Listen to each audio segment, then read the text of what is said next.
Well, Sludgeon, how do you do, buckaroos? For the purposes of this video, I am Tom the Whiskey Whisperer, and I am joined by the one and only beer slash whiskey samurai. How you doing, man?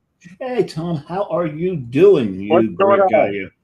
As always, anybody, if you questions or comments, please put it up on the screen. So, tell us what you're drinking here at the pub today, David. Well, first, before we jump into that, I want to wish you a happy World Whiskey Day, Tom. Oh, thank you. That's why I'm This here, is is to do happy that. whiskey, isn't it? It is, yeah, that's what we're doing. We're going to drink some whiskey, right? For World Whiskey Day. I'm like a whole ocean away for my whiskey, not the Uh-huh. ocean most people would think of when you start talking about whiskey. Think I'm doing like Irish or Scotch. No, I've got some Japanese whiskey here. Japanese. So, is that a malt whiskey? Typically, most Japanese whiskeys are malt whiskeys. They're either I've seen malt and grain are the two main varieties of whiskey that you get out of Japan. This one is a rice whiskey. Rice whiskey. Oh my god. Oh, I haven't. So what's the name on that? Kikori. Okay. Oh, I Kikori. haven't seen that one. Kikori. All So right. I'm really excited to try this. I found this. We got a liquor store just one block away from us that I rarely go to, but they got a decent selection of port, and they've got an okay selection of whiskeys.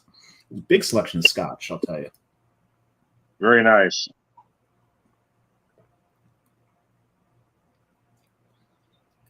That's super smooth. There's a bit of an alcohol presence at the end of it. Mm-hmm. It's sweet. There's a sweetness to it. So is it all rice? It's they say it's all rice. All rice. Okay. All rice. So it's a rice whiskey. That sweetness is almost a corn sweetness to it. It almost tastes like corn whiskey. Huh, that's interesting. It's a little brighter though. I'm thinking that I just opened the bottle, so it's still very hot. Gotcha.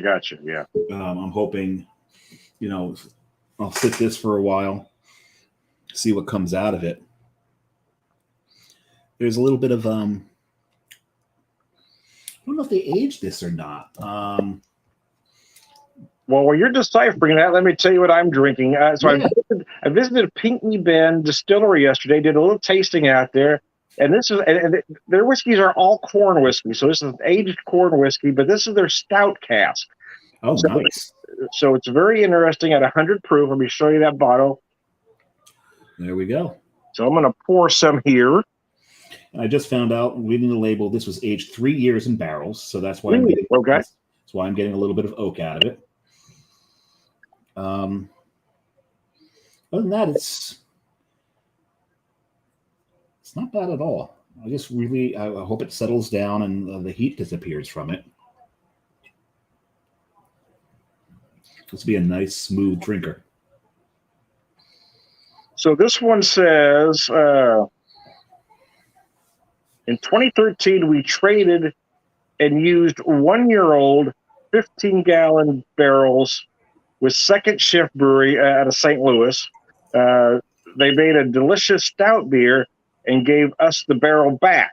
So so it's a barrel that starts out as a whiskey barrel, is sent to a brewery to hold stout, and then sent back to the distillery to put whiskey back in, if you followed all that. Oh, yeah, it did. So let me show you what it looks like here. I haven't taken a drink yet, using my Pinckney Bend tasting glass I got yesterday. Oh, very nice. Appropriate glassware.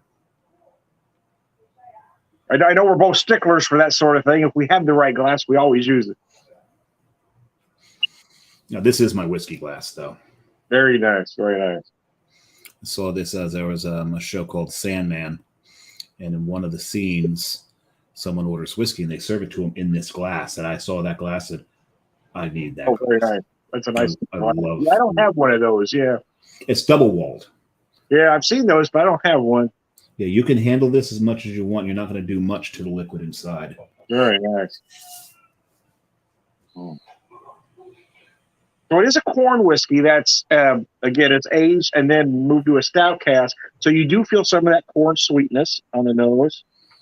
But I am picking up a lot of those stout barrel notes, right? A little bit of like almost a fudge-like note in there from the stout. A little bit of coffee, maybe. Well, I haven't tasted it yet, but I'm not getting coffee on the nose. I'm getting some walnut on the nose. Interesting.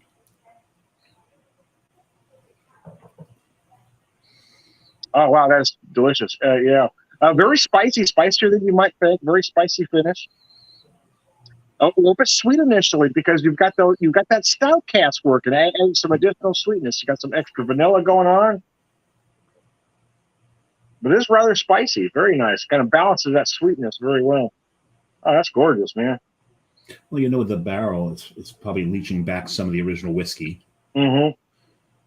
Because when they age the stout in it, the stout's not going to take all that whiskey out of the wood. And all it's going to do is take some of it out and add some stout to it. So now you're getting the first batch of whiskey and that stout starting to infuse into it. Yeah, it's nice. It's a very interesting whiskey. Oh, that's tasty. Have you had other stout barrel aged ones before? I know Jameson's makes one. I have. Yeah, I've had several. I do enjoy that Jameson as well. I've had several different ones. This one's very interesting, though. This is the first really small batch stout cask I've had, though, because this is a very small batch distillery.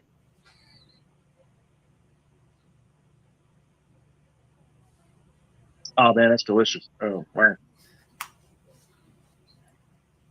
So how's yours doing? Any change? Well, I finished off. I want to let this sit a little bit. I want to let it, kick off that heat because the heat's a little distracting in the end. And I love when you've got yourself a good whiskey. The nose, the upfront, the wash, and then that aftertaste. They're all parts and components of it. And the wash and the aftertaste for me are I'm distracted by the heat. So I don't think I'm getting all the flavors out of it that are in there. I'm getting what I got on the nose, like a little bit of what, I describe as corn sweetness, even though it's coming from rice, a little bit of oak, but it's the heat's too distracting to really make a judgment on all the different other flavors that might be in there. Mm-hmm. That makes sense. Yeah. So what I'm going to do is I'm going to go to a bottle that I've been sitting for. I think I've had this for 2 years now, maybe a little longer. Oh my goodness! And I'm coming home for this one, back to the States. One of my favorites here, Tom. Oh, classic Four Roses single barrel. Yep. Yeah. That's a good go-to. And I like my single barrels. Not everyone likes their single barrels. What I love about single barrels is the same thing people don't like about single barrels is you never know what you're going to get. Yeah, I agree with you. I love single barrels for that reason. Yep. And that's why people, there's another level, one step down in price from from the single barrel, and that's their high, they're called the high end blend. Yeah, where it's always going to taste the same every time because they've got the tasters who are taking the thieves, going into the barrels, figuring out, okay, this has got this flavor consistency, what flavor. What's the word I'm looking for here, Tom? Not flavor components, but let's go with that for now until the word comes back to me. Profile. This one's got this flavor profile. This one's got this flavor profile. They go through all until they get, the perfect blend to make that same flavor every single time.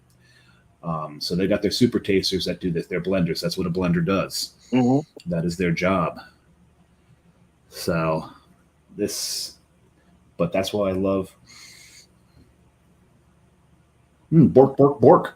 Yeah. Generally, I post all the comments unless somebody's being an asshat.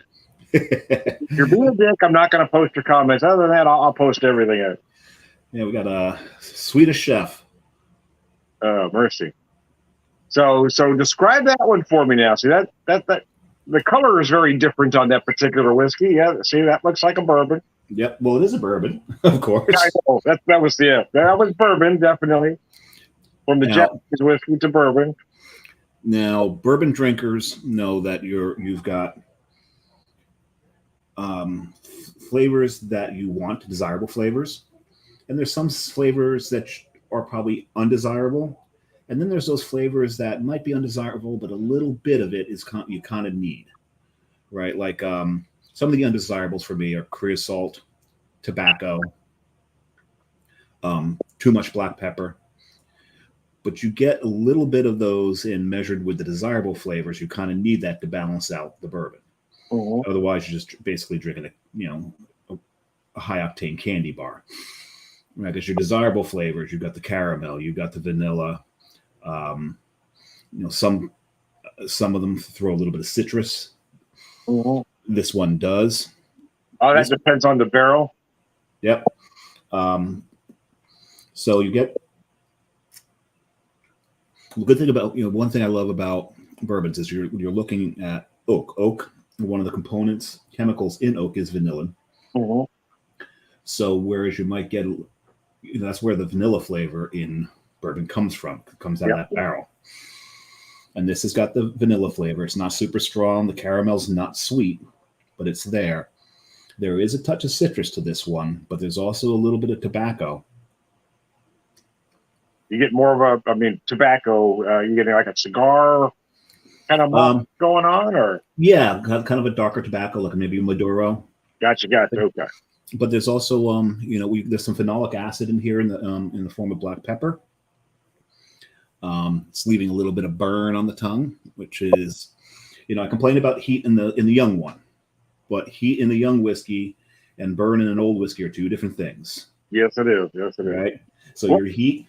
Well, let me add something real quick before I forget. I forgot to mention earlier that, of course, it's a Missouri distillery, so it's aged in Missouri white oak. And one thing I've noticed is I mentioned it being spicy. Missouri white oak tends to add more spice than other American white oak.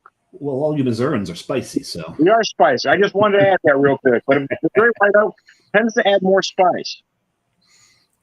I've never heard that. That's neat. That's good. That's interesting to know. And using Missouri white oak means they can qualify for bourbon because it has to be an American, first use charred American oak barrel. Yep. Doesn't matter which state it comes from, as long as it's American oak. That's right, yeah. None of that French oak stuff. Well, and French oak is another interesting one, because French oak will typically impart more vanilla notes.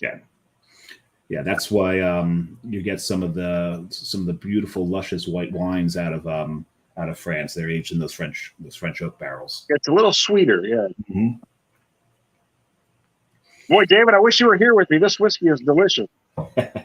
Yeah, I bring this with me, and we'll just sit there and drink until this tastes good.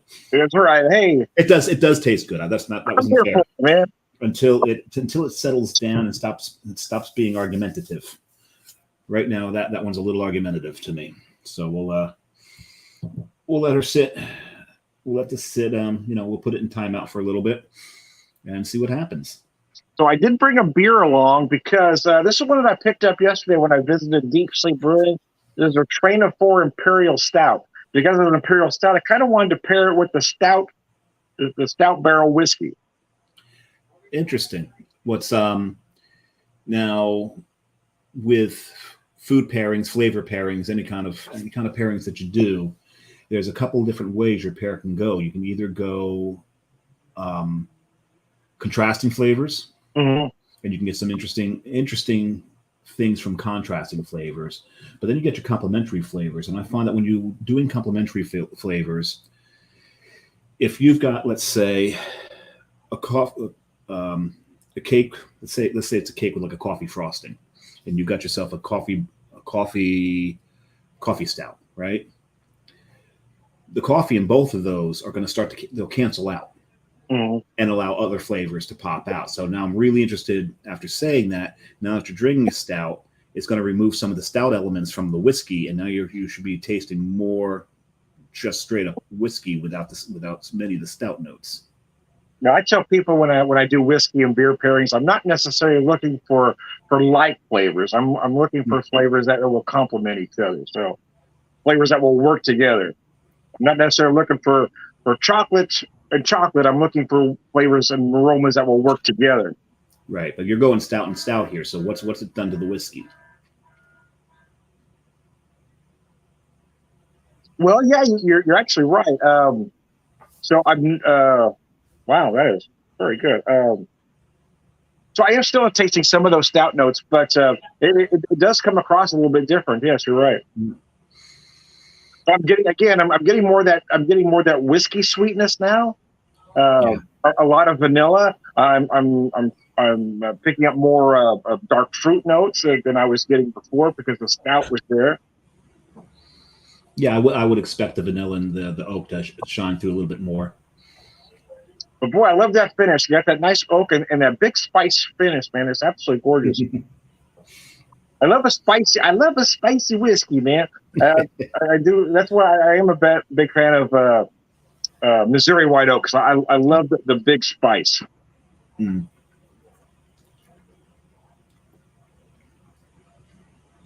You'd like this one then, because that it finishes with that black pepper. Mm-hmm. And that black pepper sits right in the center of the back of the tongue.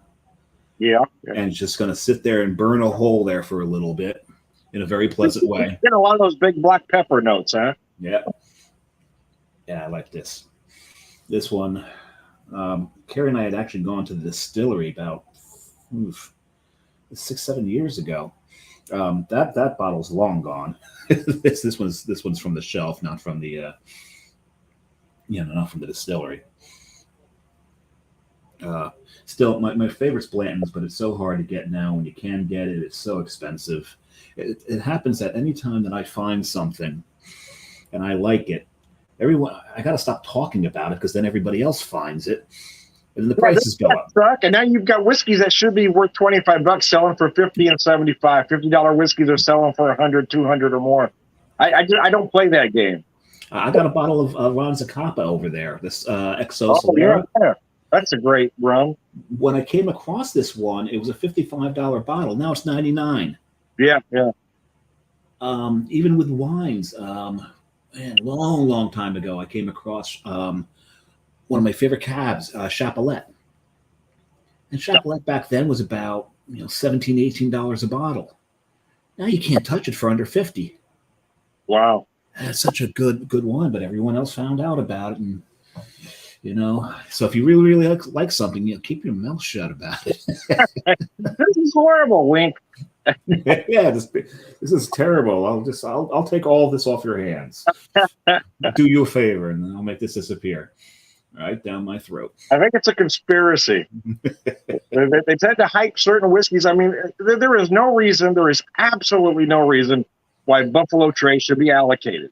It's a very decent $20 bourbon. It really is. It's a decent $20 bourbon. If you're paying more than $20 or $25, let's say, for Buffalo Trace, you're an absolute moron. Yep, it's not that great. It's a good, solid drinker. I refuse to buy anything. I refuse to buy anything on a secondary market. Secondary markets are ruining the bourbon industry. Well, it's hard to. In Jersey, it's a hard thing to not do. You don't have much of a whiskey selection? We've got distillers. We do. And we do have a lot of craft distillers. Whiskey's not one of the strong points. Oh, yeah, okay. Vodka and gin more so, I would say. Definitely gin. We've got some really good gin distillers here. But every distillery we've gone to in Jersey, the whiskey just leaves a little something to be desired for me. It's just not. I don't know if they're not getting the right wood. I don't know if it's the climate here that doesn't allow it. It doesn't allow it to get in and out of the barrel well enough. I don't know what it is, but we just don't do the best whiskey here. But the gin, that makes Johnny happy. Very gin. Yeah, he loves his gin.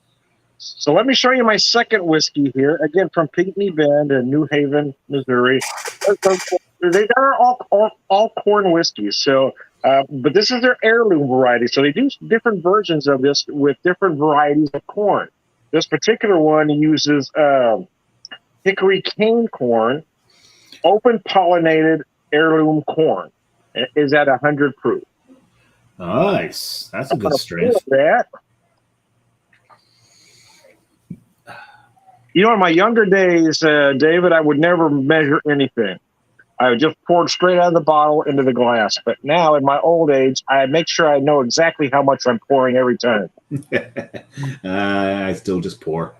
I need to know. Well, once I get used to the glass, you know on a Glencairn exactly where 1 ounce, or exactly where 2 ounces are. Yeah, I poured 2 ounces.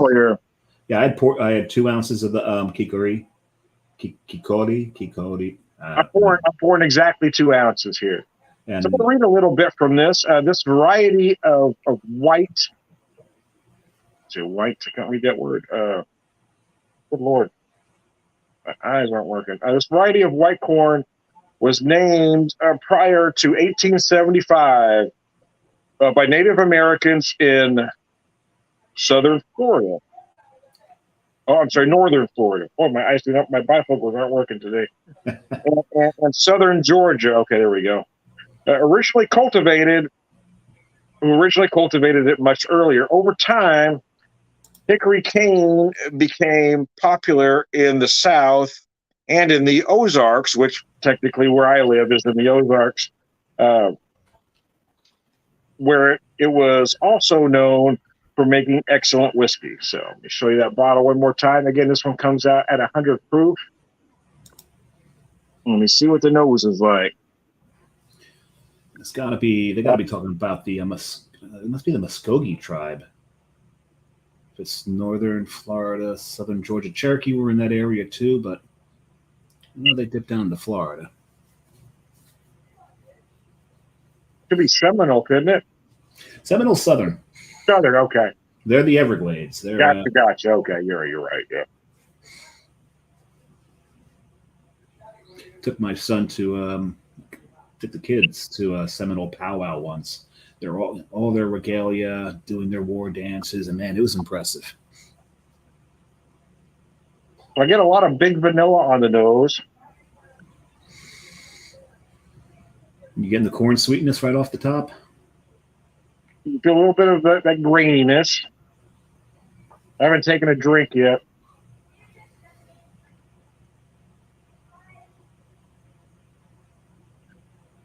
I don't know if you're watching me there. I'm going to take another drink, see if you notice something.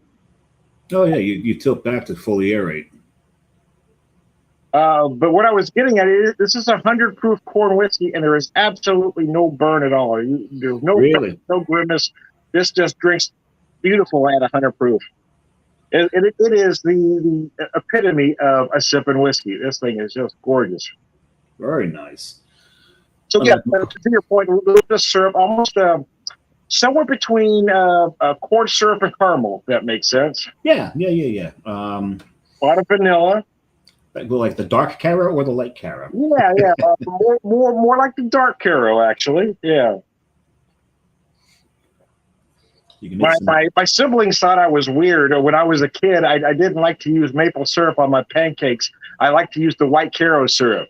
Really? I love buying that white Caro on my pancakes, yeah. Well, that's what most maple syrup in this country is anyway. Is that just flavored corn syrup? Yeah. It's just flavored corn syrup.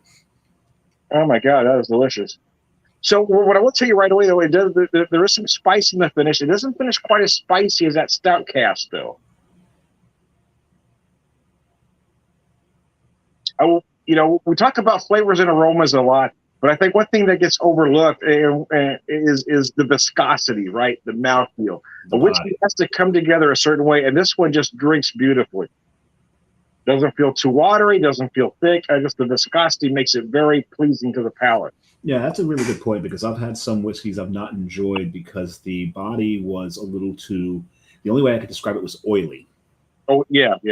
There's an oiliness to it. And I can't drink this. It's just not. It's not a pleasant thing in my mouth. It could taste okay, but to your point, that the body of any liquid could really put you off. That's exactly right. Yeah.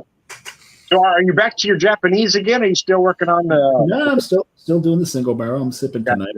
Had a late night last night out in the city. Went through. I was at a bar with a phenomenal beer list. I just wanted everything on that beer list, so I settled for 6. That was after a brewery pop-up visit in Union Square. and having a few beers there. But man, it was, and this place, it's a bar that's in like a food court.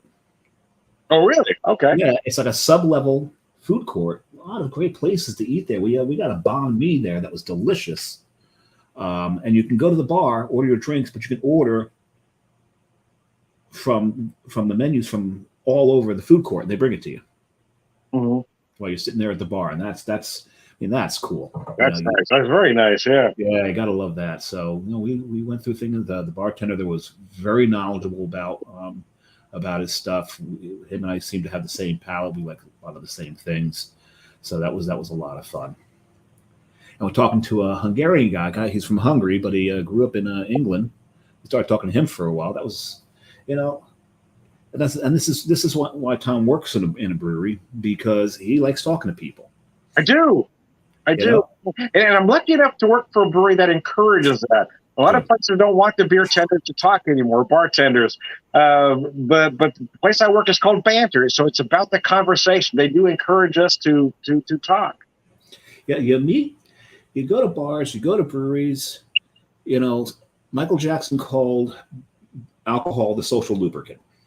You have a couple in it, now you just start talking to people, and you meet some of the most interesting people. I remember sitting at one of my favorite bars, Cloverleaf Tavern. I'm there by myself.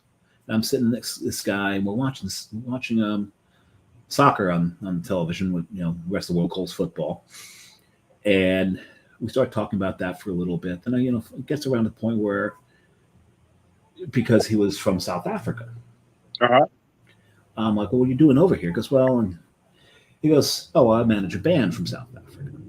I'm like, "Oh, that's cool." He goes, "Yeah, it's not that cool." He goes, "It's probably nobody you've never ever heard of." I said, "Well, because the only band I know from Africa is Ladysmith Black Mambaza." He's like, "Yeah, no, that's the band I manage, actually." I'm like, "That's really cool." He goes, "Yeah, it's not as cool as you think it is." That would have been the only one I knew as well, yeah. So I was sitting there next to the manager of Ladysmith Black Mambaza while they're on tour. He's got a break, so he's gotten away from the band, having himself a beer and watching some football on the telly. So that was very nice. Very cool. Well, I'll tell you my moron moment. Sometimes I forget how old I am, right? So I got invited out to visit some folks from Deep Sleep Brewing yesterday. It's just a production brewery, but boy, they're doing some great stuff. But before that, we went a little bit early so we could do some other things. So I hit the distillery first. Then we hit a winery. And then we went up to Deep Sleep, where I tasted several beers. And then we went to Old Bridge Street Brewing and had another beer. But did I stop there? Oh, no, I'm not that smart. Oh, no. So Washington, Missouri happened to have an art fair and wine fest that evening. So my wife and I did a wine tasting after all of that. So mixing all kinds of alcohol. And so I'm kind of surprised. So I had to drive 3 hours this morning to get to work. So we had to leave there by 9 so I can get to work by 12:30. So no rest, staying up all day yesterday from about 6 in the morning to 9 in the evening, maybe 10, and then getting out to my workplace today. So it was a very not bright moment for me. Well, I've got to take it easy tonight. Tomorrow, we're going to be meeting Jersey Johnny down at Kane Brewing. Oh, very nice. So we'll be meeting there. We may hit another brewery. And then we're going to hit the New Jersey Seafood Festival tomorrow. So that's always a great time. So can't wait for that. That'll be good. Good way to cap off the weekend.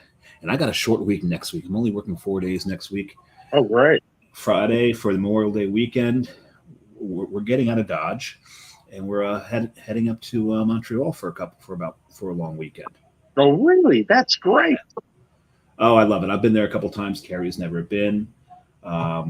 Take her to some of my favorite breweries, discover a few other breweries that I didn't get to last time I was there. And you just get into the food scene there. The food scene in Montreal is really good.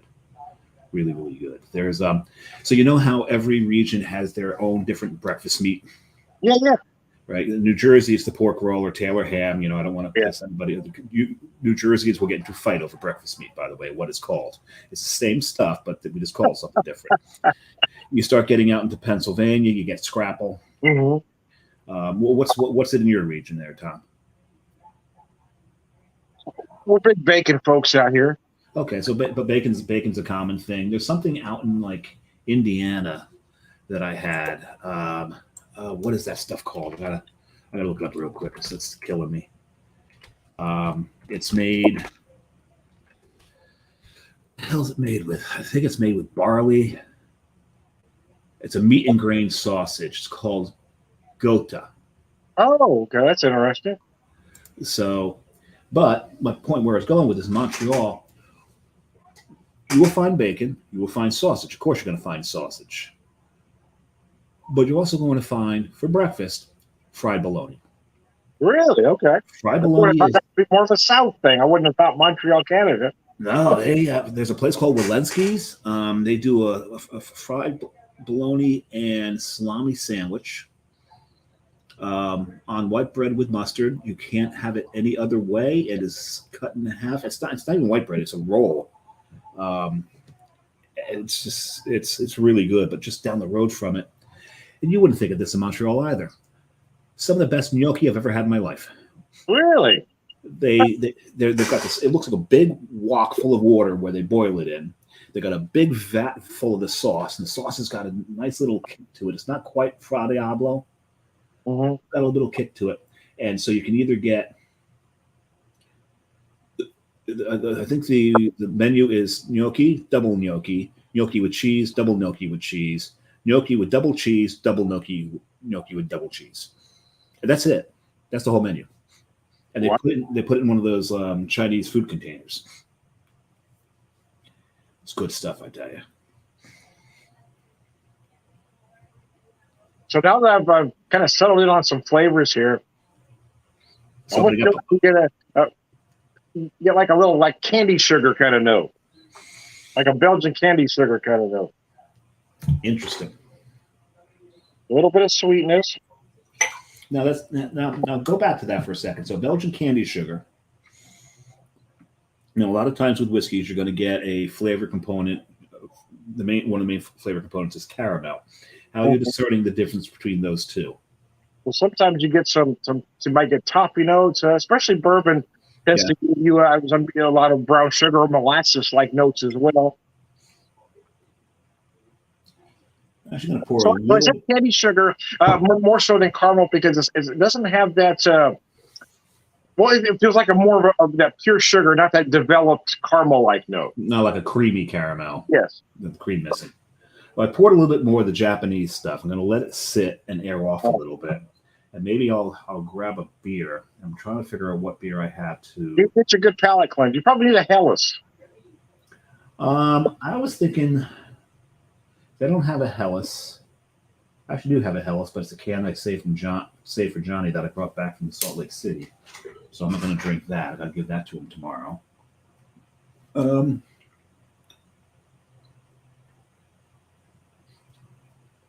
I've got a session IPA with orange in it. Oh, there you go. And I think that's going to pair well with this. Hold on, let me grab that first. Be right back. Well, while we're doing that, I'm going to shift gears. So if he's still going, I'm going to pour something else here. This is one I picked up back around St. Patrick's Day, actually. It's a whiskey out of Kansas City. It's Restless Spirits out of Kansas City, Missouri. It's called Bully Town. It's a double-aged American single malt whiskey. This is an American single malt whiskey out of Kansas City. Bully Town. Why does that sound familiar? Have you had that before? I had it again right around St. Patrick's Day, but it's the first time I bought a bottle. Yeah. So I'm going to pour nice 2 ounces, pour it into my whiskey neat glass. Oh, it's got a beautiful color. You're going to like this, David. It's a little darker. It's a little darker than most single malts. Oh, that's a beautiful amber.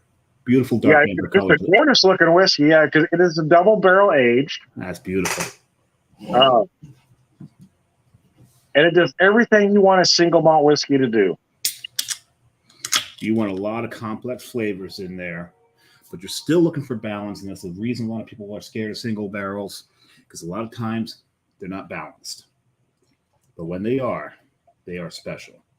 Well, this single malt, not single barrel. Oh, single malt. I'm sorry. It's a single malt, American single malt whiskey. Yeah. Oh, I love the way that whiskey looks. A lot of folks overlook that, though, right? It's not just the aromas, the flavors; it's how it pours. The same with beer. Those beer geeks, a beer has to pour a certain way, and it's not always the same. Kind of depends per style, right? You want certain things to pour and look a certain way, and that is just one inviting whiskey. Yeah, you want your IPAs to have a little bit of a head on them. You want your wheat beers to have a sizable head on them. That's why a wheat glass is so big. Most of that is just for the foam. Oh gosh, that nose is insane. What are we getting there? So to borrow a beer term, you almost feel this dankness on the nose, right? Really? That's interesting. So a little bit of a sulfur note, or so it is a little sweet, but not overly so. I'm getting a lot of oak on the nose, a certain amount of spice. But I'm getting we talked about bourbon tends to give you molasses or brown sugar like note. I feel a little molasses on the nose. Let's see if the flavors follow. Oh, that is gorgeous. Oh, my gosh. Again, this whiskey is, if I can remember here, get my bifocals to work. They got this in a weird, I believe it's a 92 proof whiskey. And again, I'm going to show you one more time.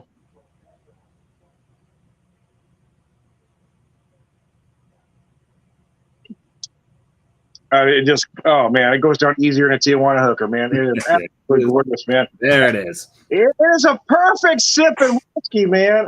Wow, this is gorgeous. That was damn quicker than a Tijuana hooker. I tell you that right now. Oh, that was good. But what I went and opened,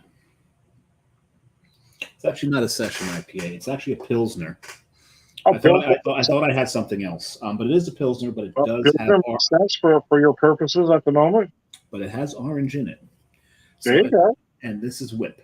Whip. Oh, okay. So, okay. All right. Carton Brewing. As we know, this is one of my favorite breweries. Used to pour for those guys. And Whip, it's a Pilsner with orange zest in it. In flavor. I don't think they actually put orange zest in it, but there is orange in it. It might be zest. It might be oil. Oh, God, that's gorgeous. So now drinking that. Now I'm going to take wow, just drinking this has made the smell entirely different.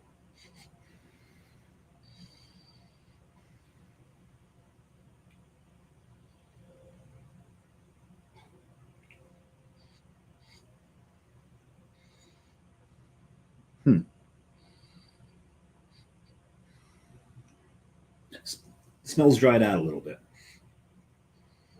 More vanilla. A lot more vanilla is coming out. Vanilla? Yeah, a lot more vanilla is coming out of this now. Now, this doesn't mean that the whiskey has changed. My palate has changed by drinking this. Mm-hmm. So that's the one thing people need to understand, especially, and I love it when people are rating a beer and they've had 3 beers prior to it. Yeah. Because what they don't understand is everything that you eat before drinking it, everything that you drink before drinking it is going to impact the flavor of that beer. Yeah. So if you don't take that into account, you're not doing the beer justice, and you're not doing yourself any favors, because if you don't like it, it might be what you ate beforehand. Go back to it and see, maybe that's what was impacting it. So along those lines, when I did this whiskey tasting yesterday at Pinckney Bend, they pour you a glass of water to drink between each. Yeah. Every time they change the whiskey, they encourage you to take a drink. Every beer festival worth its salt will have water stations. Yeah. One, to rinse your cup out, but also for you, because one, hydration is an important thing. So what I like to do if I'm out of beer festival, I'll be at one in a couple weekends. I'm in Atlantic City, and look for me to go live with Lager Room guys on a pretty regular basis from that festival, and just watch and see how drunker and drunker and drunker I get with the people that I drink with. Should be a lot of fun. But what you do is at those rinse stations, put the water in the glasses, fill the glass, swirl it around, drink the water. You're cleaning your glass, you're hydrating yourself, and cleansing your palate at the same time. And don't waste. You're not wasting the water. So let me see here. Just by doing this, just by pairing these, Tom, this Japanese whiskey is smoother now. So I'm going to take a page from your notebook there, and I'm going to have a drink of this stout, and then try this and see how much different it tastes. Yes, that'll be interesting because now you don't have any flavors canceling each other out so much, but maybe it's going to knock some of the vanilla down in your whiskey is what I was expect. So this particular stout, I get a lot of big dark chocolate notes, like an 80% dark. Really? Like that? Just that slight hint of bitterness. Doesn't have that sweet milk chocolate like a lot of imperial stouts will give you.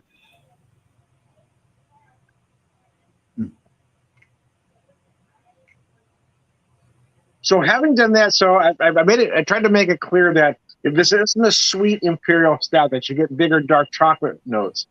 So as I took a drink of this whiskey, the whiskey feels sweeter.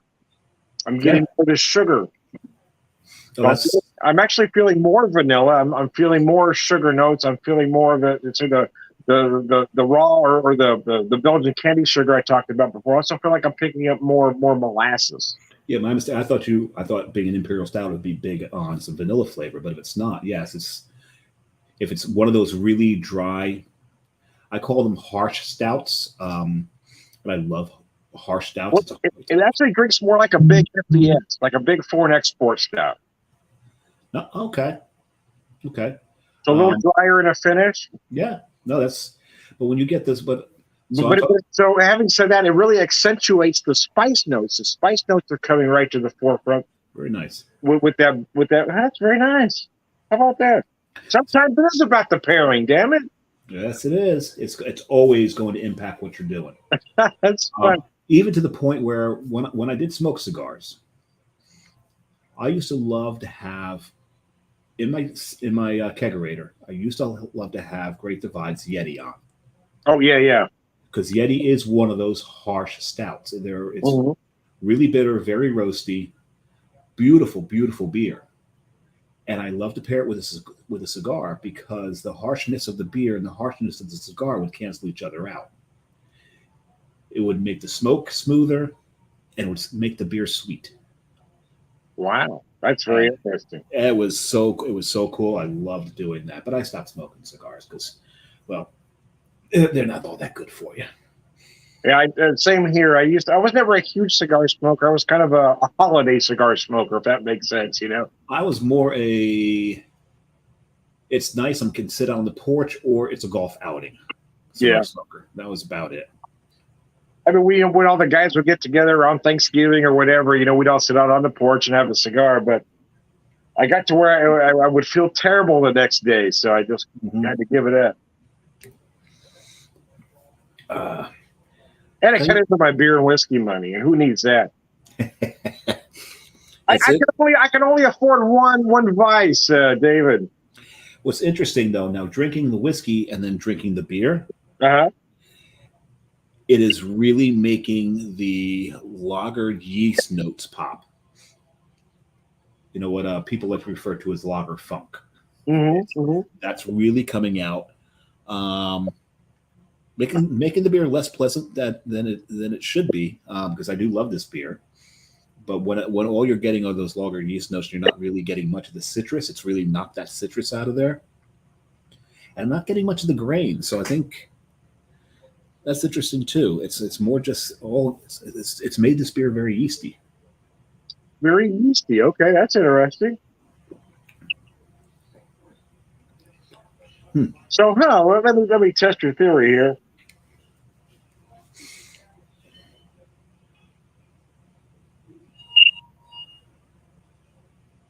So I mentioned earlier that this wasn't a sweet imperial stout. So I am having just whiskey with it, where drinking this brings the sweetness out here. With the beer, it actually makes it more.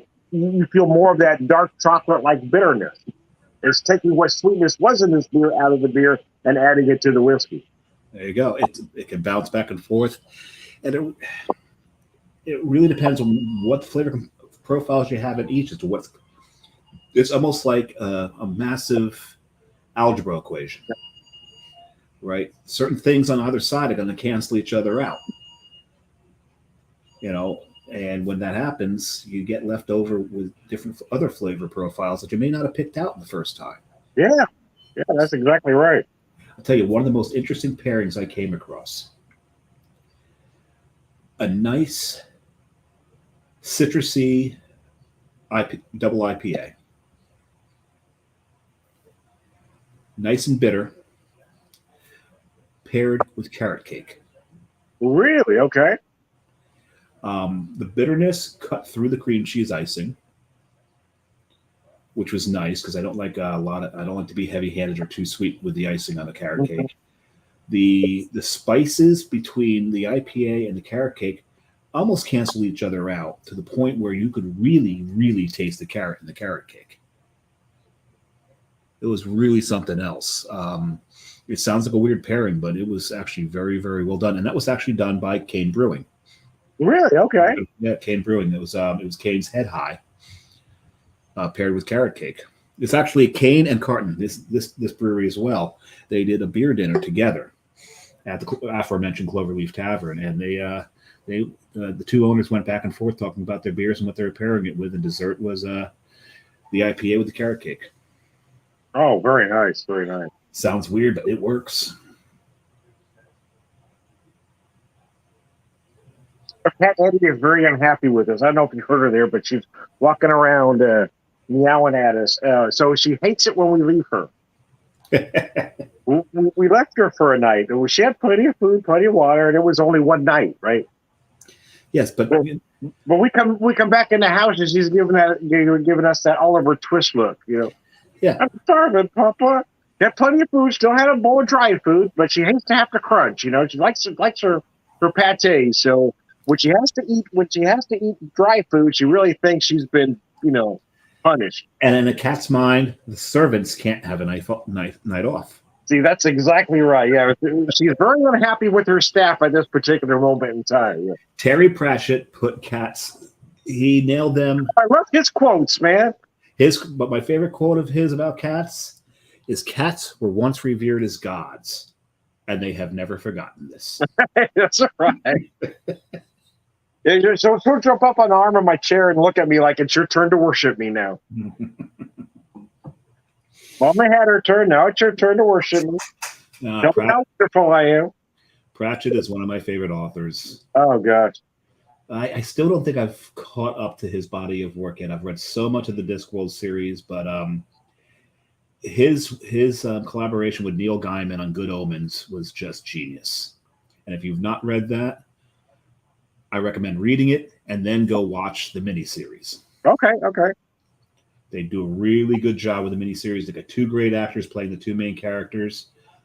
There's a joke about Queen in there. Oh, I didn't notice your shirt until you just said that. Yeah. Oh yeah, you should see that's okay. Freddie on the piano. Yeah. Freddie as Schroeder. Oh, that's awesome. I love mashups. I absolutely. Eddie must have sensed I was talking about her. So she's right here on the arm of my chair. So, but yeah, no, I recommend it. Face, but you see Eddie's tail wagging in and out of the shot. I can see it. But I do recommend read Good Omens. That's a Good Omens. Okay. And have you read any Neil Gaiman? I have not. No. He's got a great sense of humor too. I came across that particular book, and I was fans of both the authors. So when they did one together, like, well, I've got to read this. And the fun part was trying to figure out whose joke was whose, because they both have a very wicked sense of humor. But they're both British, so you can imagine. Yeah, his quotes crack me up. Terry Pratchett. His quotes crack me up, man. Yeah, any off the top of your head? No, actually, there's one I'd have to read part of it to to come back because I don't want to misquote him. Gosh, it was brilliant. I remember telling my wife about it. So this is genius. I'll know it as soon as I see it here. I remember one of them. They were launching a ship into space, and they were at the edge of the world, edge of the disc world, and all they had to do was build a ramp, and so the thing could just fall off the edge into space, proving once and for all that there is such thing as a free launch. That's funny. His puns were painful and beautiful. Oh, okay. If cats looked like frogs, we'd realize what nasty, cruel little bastards they are. Style. That's what people remember. Style. If cats look like frogs, he's basically saying that cats get away with the shit they get away with because they're adorable. Because they're cute, yes. If they weren't cute, so why are we putting up with this crap from you? So what are you working on now, David? Well, I'm just finishing my beer, and I think I am done drinking for the night. Like I said, I got some work to do tomorrow in the drinking scene, and then Monday is off night.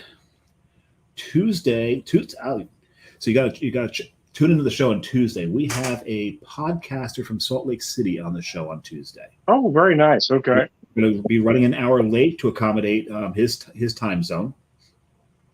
Right, because they're 2 hours, 1 hour away from you, 2 hours away from us. Gotcha. Okay. So we'll be going an hour late with it. His name is David Jimenez. He is the sole host of Taste Masters Drink. He is also a brewer at Strap Tank Brewing in, I think it's Lehi or Levi. I think it's Lehi, Utah. Something like that. And so we're going to have on the show, we're going to be talking about what it's like to grow up in Utah, what it's like to drink in Utah. Oh, very interesting. All the strange ass laws that they have. They got some strange ones. We've got some strange ones. So we'll be kindred spirit with that stuff, with all the stupidity going on. Every state has their little idiosyncrasies, don't they? New Jersey and Utah happen to have some of the worst, though. Utah, anything above 5% is considered a spirit, if it's a beer or not. Really? I didn't know that. Wow. So anything 5% or lower, you can pour on tap as a beer. Anything over that cannot be on tap. Really? That's crazy. Yep, it's got to be served by bottle or can. Wow, that's insane. Yeah, but the thing is, in Utah, the beers are a lot less expensive than they are here. We're in one place where it was $4 a pint, $5. It's rare to find something that's $6 a pint there. In Springfield, every place is a $6 minimum. Every craft beer joint. You can't find a pour for less than $6 here in Springfield anymore. It's in Jersey. You're probably looking 7 to 8. Some breweries at 6. A lot of them will have like their lager or pilsner will be 5, just to for people who are pinching pennies. Man, there was some good beer there. I remember going TF Brewing. TF Brewing has some great beer. And when they gave us the bill, Carrie's like, they must have left a few beers off of this. And she starts going through. It's like, nope. Well, she forgot that I ordered a couple schnick pours. Oh, yeah. Okay, so those people watching that don't know what a schnick pour is, it's a type of Czech pour. I can't remember what they call the full pour. There's a name for it, but you don't use that because it's just the normal pour. There's a schnick pour and a Milko. The schnick is half full. Mm-hmm. So I was drinking schnick pours there, and they were only like $2. Oh, wow. And the other pour, Milko, people from Philadelphia know them as milk tubes. I think other places call them milk tubes as well. And it's all foam. Yeah. It's just you shoot the foam down. Usually it's $1 or $2 for a Milko pour. Came across them at a place called I can't remember the place now. It's one of my favorite places in all of Philly. Anyway, that's the first, and I thought it was like, oh, look, what's this stupid gimmick? Because I hadn't heard of a Milko pour. I got a milk tube. Okay, I'll get a milk tube. I downed that thing and said, I'm going to need another one of those. Because all you get is what. And every time I go to one of our favorite breweries, Ghost Hawk, which is not too far from here, if the owner is in, if Steve's been on the show, I always make him do a milk tube with me because he's got himself. And to do a milk schnick pour or a milk oat pour, you have to have a Lucre tap. Mm-hmm. A Perlic's not going to do it. There's no way you can. I mean, you got to be really talented with a Perlic and really working with the flow meter to be able to do it. I think you probably could, but it's best done on a Lucre side pole. You see a lot of Lucre side poles there in Missouri, Tom? I don't know that I've seen any, to be honest with you. Really? And I might have picked up to St. Louis or Kansas City, but I've never seen one in Springfield here. Well, they'll make their way there. That's they're a joy, and there's some beers that are done so well on that slow pour. I remember being one place they didn't really know how to use their new Lucre tap too well, so I ordered a slow pour. 20 minutes later, that's one slow pour. 20 minutes. Oof. That's right. All right, man. I guess we'll wrap this up. You're done with your whiskey. So give us your final thoughts on that Japanese whiskey, though. Did it change for you the second time around?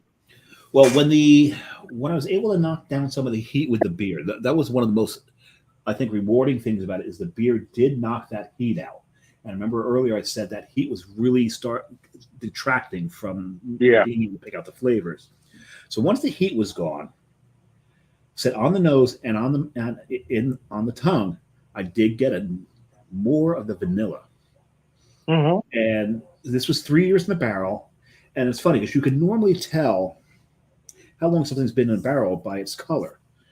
But this color here, I would not have guessed 3 years in one barrel. No, I would not have either. That tells me that barrel wasn't toasted. Yeah, that would make sense. Yeah, because 3 years in a barrel, toasted barrel, you're looking at this. Yeah, right, and that's probably even 1 year. Right, I mean, how long do they normally have bourbon in a barrel? 1 year, 2 year tops. Bourbon, a minimum of 2. Yeah, minimum 2. That's right, minimum 2, 3 tops. So, but this is 3 years in the barrel. They must not have toasted to just get this kind of pale straw color. Mm.